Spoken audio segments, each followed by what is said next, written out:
In the last lecture we saw the structure of groups. Here we will see some examples. So, these are some of the examples. We have the integers, the set of all integers. So, remember this denotes the set of all integers -1, 0, 1, 2 and so on.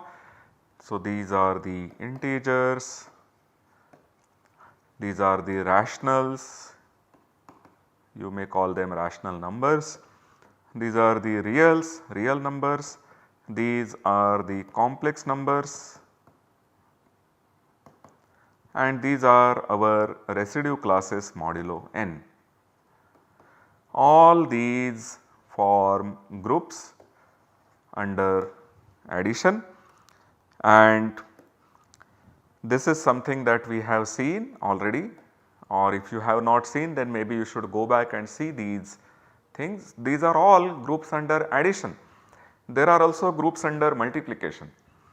So, these are the group. In general what we have for all these is that this is the set plus minus 1. These three, these are all the non-zero elements in the corresponding sets, and remember these are all the elements I where the GCD of I and n is 1. So, these are all invertible elements with respect to the product in the sets Z, Q, R, C, Z n which we have seen earlier, which are groups under addition. And here we have that these corresponding invertible elements form a group under multiplication, which also tells you that the elements which we have seen earlier, the examples, also have one more structure than addition, and that is the structure of multiplication, and this is what takes us to our next concept of a ring. So, we have seen the definition of group in the last lecture, perhaps in a hurried manner, but we are not going to be able to spend more time on these things. A ring is something which is equipped with two binary operation, and traditionally one of them is denoted by plus and the other is denoted by product. What we require is that the ring or the set R be a group with respect to plus, and there should be some more properties with respect to the product. The properties with respect to product are, first of all, that the set be closed under taking product, the closure property. We also demand that our rings often be associative. There are of course examples of non-associative rings that people study, but we are going to look at only associativity. We do not ask for the identity element to be there, and of course we do not ask for inverse of every element. As you see, this set of Z does not have the inverse property. The multiplicative inverse of 2 is not there in Z. So, identity element may be there, and in that case we say that our rings are rings with identity. Identity element may not be there. So, we have two structures, plus and product. With respect to plus we have that it should be a group. With respect to product we demand that there be two properties, closure and associativity. But we are not going to put these two structures in isolation. We are going to have a condition which will tell you how these two structures can be combined. Whenever you have a set and you are putting some structures randomly, you would demand that the different structures have something to do with the first structure. Only then there is some meaning to the whole structure. So, here we demand that the product and addition be tied up with a rule which is called distributivity, which says that A into B plus C should be AB plus AC. So, you have B and C, these are the two elements of the set R. B plus C is yet another element of the set R, and you are multiplying to the B plus C by A. So, whether you take the addition first and then multiply by A, or you take the multiplications first, which is AB and AC, and then add, you should get the same answer. This is called the first distributivity law. The second law of distributivity is that you have A plus B into C should be equal to AC plus BC. So, there is a multiplication on the left hand side and there is a multiplication on the right hand side also. So, A dot B plus C, this is the multiplication on the left hand side, A plus B dot C or A plus B multiplied to C is the multiplication on the right hand side. These give you two distributivity laws. This all constitutes a ring. Once again, with respect to plus, it should be a group. There is one more important condition, that it should be an abelian group, which is to say that A plus B is always equal to B plus A. So, with respect to plus, it should be an abelian group. With respect to product, there should be two properties, closure and associativity, and product should distribute over the sum both on the left hand side as well as on the right hand side. And the examples that we see here are the examples of commutative rings with identity. If you see very carefully the examples, Q, R and C have the property that every non-zero element is invertible.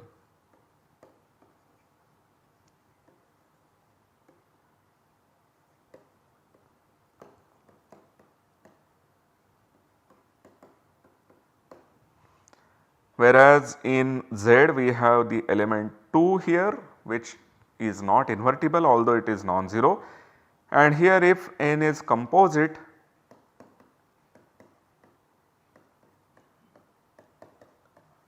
then we get non-zero elements which are not invertible.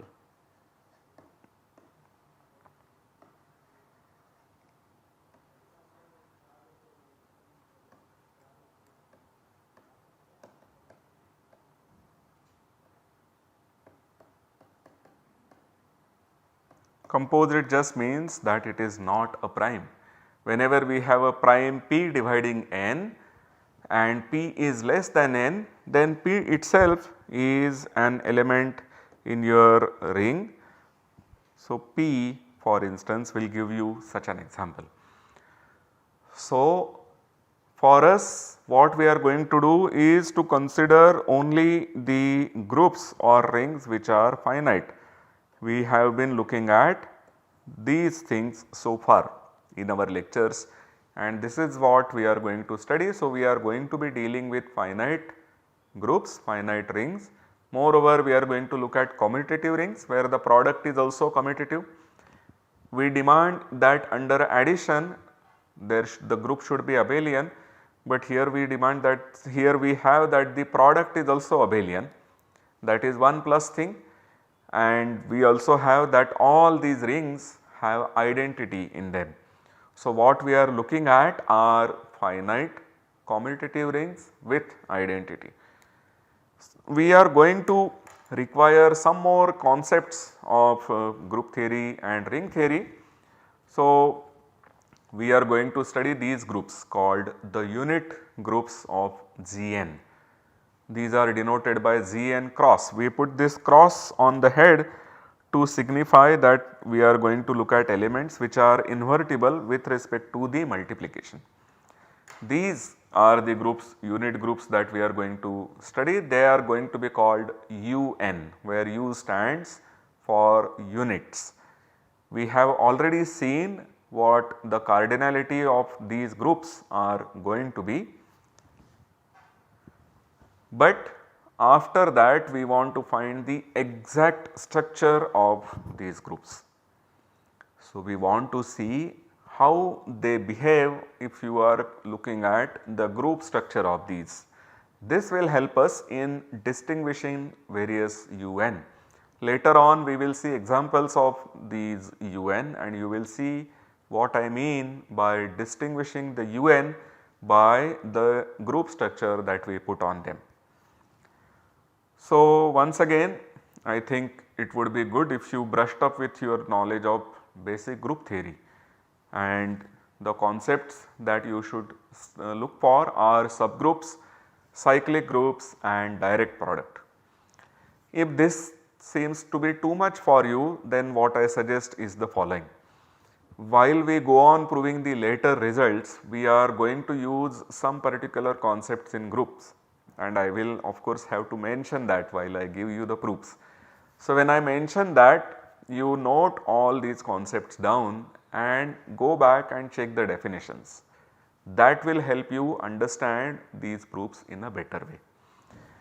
If of course there are ways to do these proofs without using the group theory, which is to say that we will do the same operations but in more detail, and we will not use the word group, cyclic group, direct product or so on, but then our proofs will become very lengthy and such proofs are not inspiring.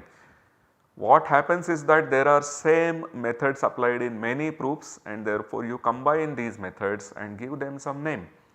So, the group theory is one such method which we are going to use in number theory. It has been our experience that the primes are well behaved whenever we study any structure associated with a general integer n. So, we start by looking at the group of units modulo a prime p. We call this to be UP. Of course, the Z n star is UN. So, whenever your n is the prime number p, we will call them UP. What we are going to prove first is that all these groups are cyclic. This is to say that there is an element in ZP star whose powers will give you all elements. So, there is an element A in ZP star such that a square, a cube, a raised to 4 comma dot dot dot will list all the elements in UP. This is what we want to prove. Perhaps the result is true in more generality. So, we make one definition here. An element A in general UN where n need not be a prime, an element A in UN is called a primitive root modulo n.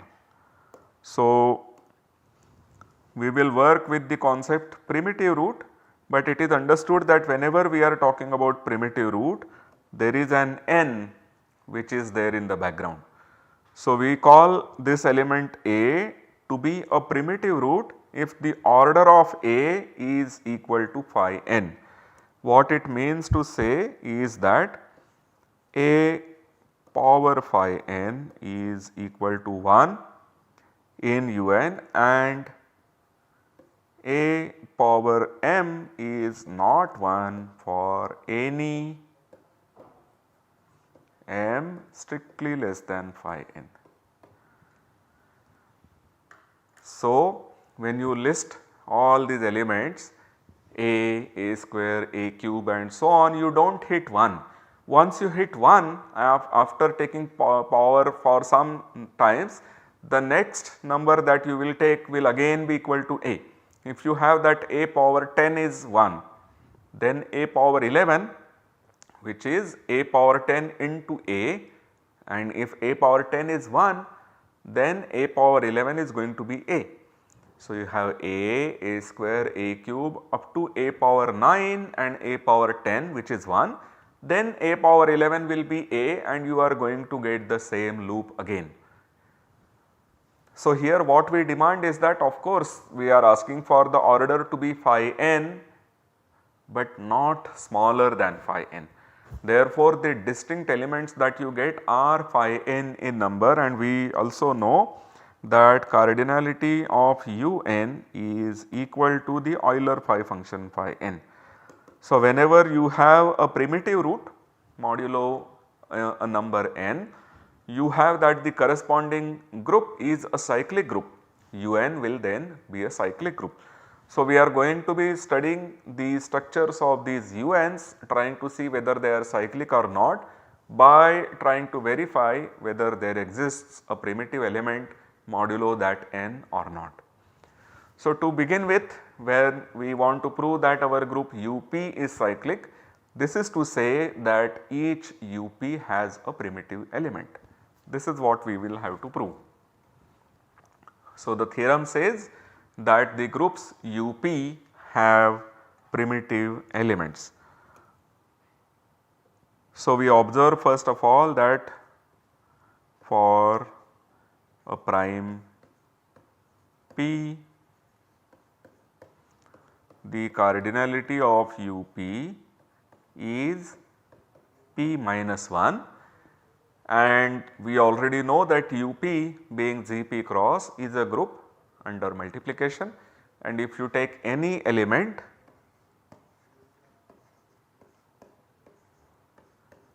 then the P minus 1th power will always give you 1. The question is to find an element A for which no smaller power gives you 1.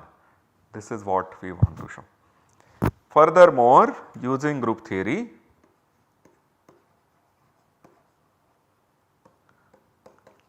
if the order, so this is where I am now going to use some concept from group theory, which is to talk about order of A. Furthermore, if the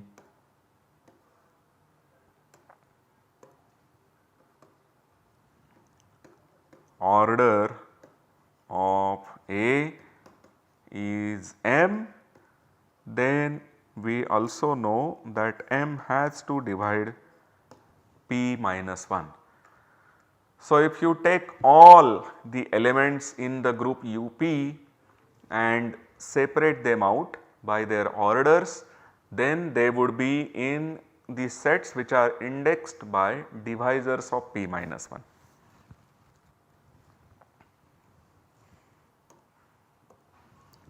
So, thus we have AM, which are elements A in UP with the property that the order is M, give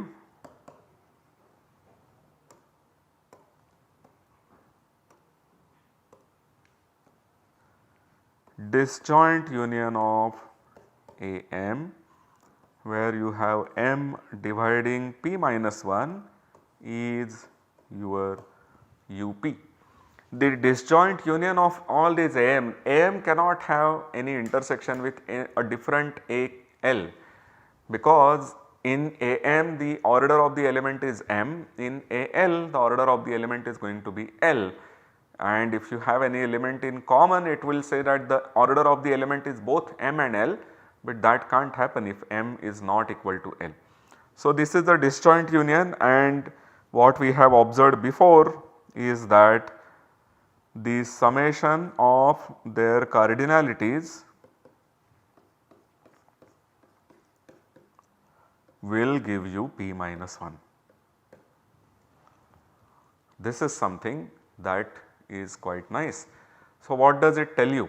It tells you that when you take the summation of the cardinalities of AM. So, for instance, here you should check that A1 is only the element 1.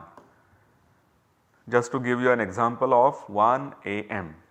This is the only element whose order is 1. There is no other element which to the first power is equal to 1. So, 1 is the only element of order 1. Then you will look at other divisors of P minus 1 and find the sets AM. It may happen that some particular AM are empty. It may happen that you are looking that say 3 is a divisor of P minus 1, but there is no element of order 3. So, that in that case A3 will be empty and then the cardinality of A3 will be 0, that is quite ok.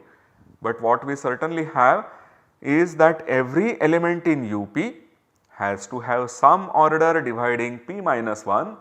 Therefore, every element of UP is in some AM, and clearly AMs are subsets of UP.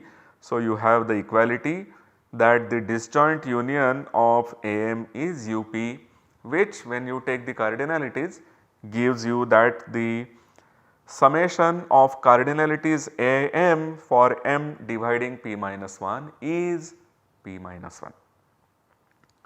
Now what we have further is the following thing. So, each note that each am cardinality is bigger than or equal to phi m. Why do I say this? This is because when you take a particular m and you take an element of order m, we are looking at, so this is true whenever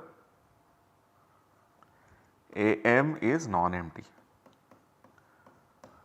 So, start with an element A of order m, we are assuming that am is non-empty. So, there is an element A of order m, then look at the cyclic subgroup generated by A.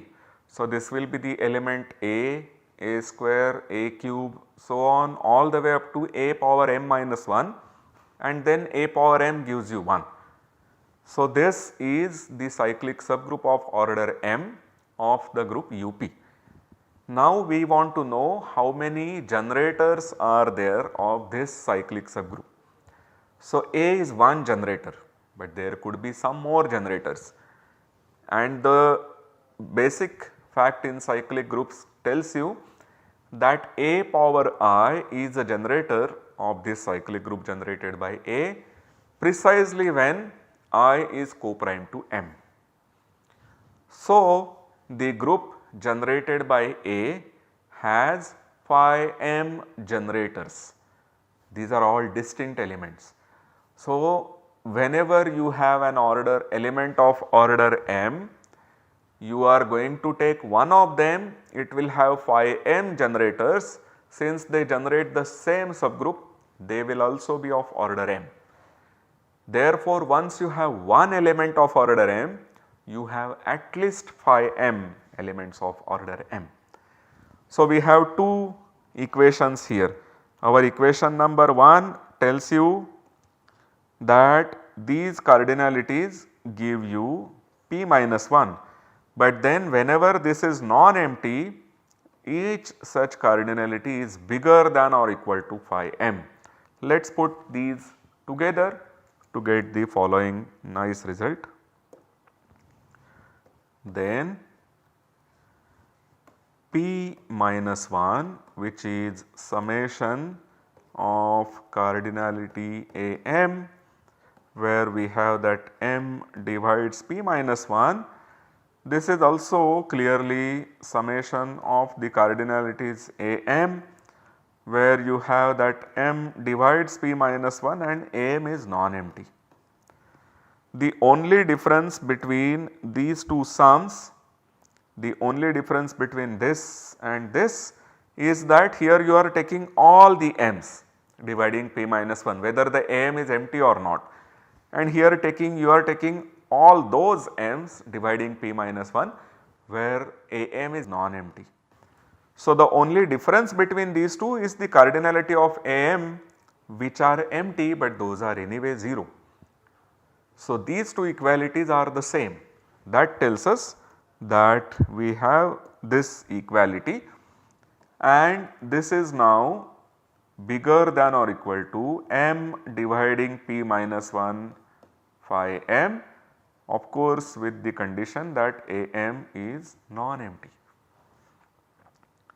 But if I have my am to be non-empty and I take the summation over m dividing p minus 1, I get phi of summation of phi m, where m dividing p minus 1, whereas on this side I also have summation over phi m, where m divides p minus 1. This is something that we have proved right after studying the Euler phi function, that summation phi d, where d divides n, has to be n.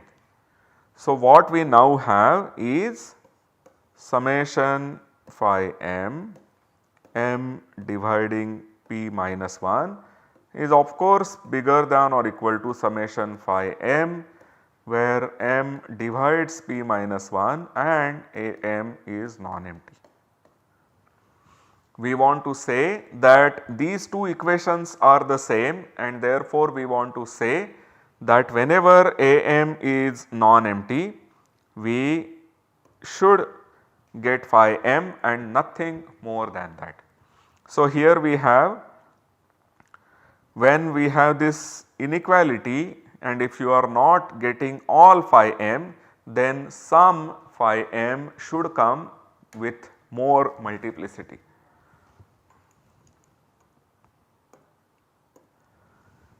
Further,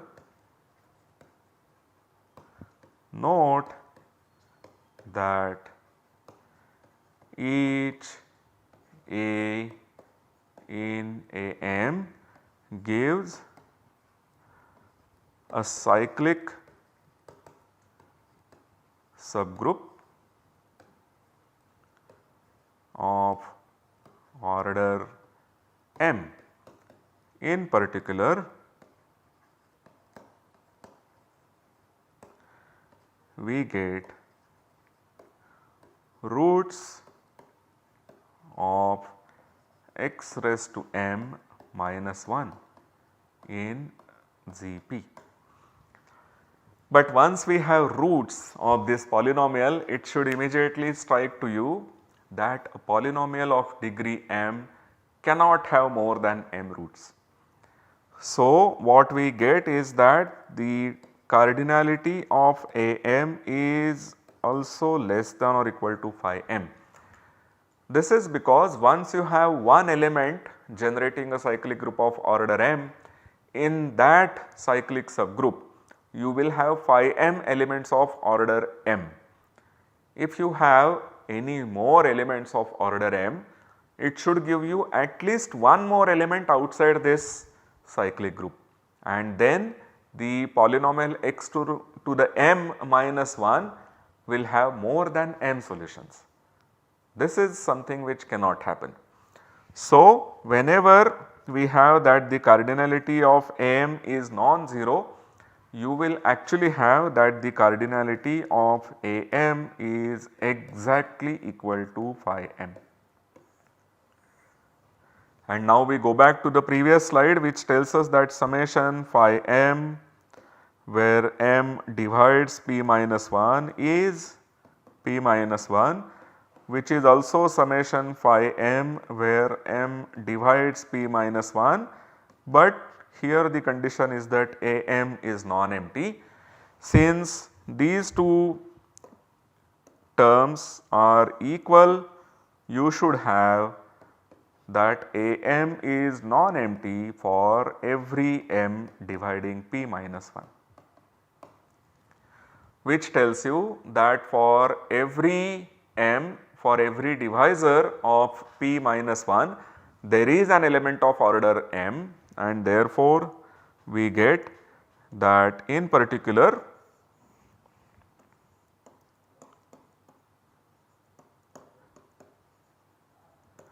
UP has a primitive root.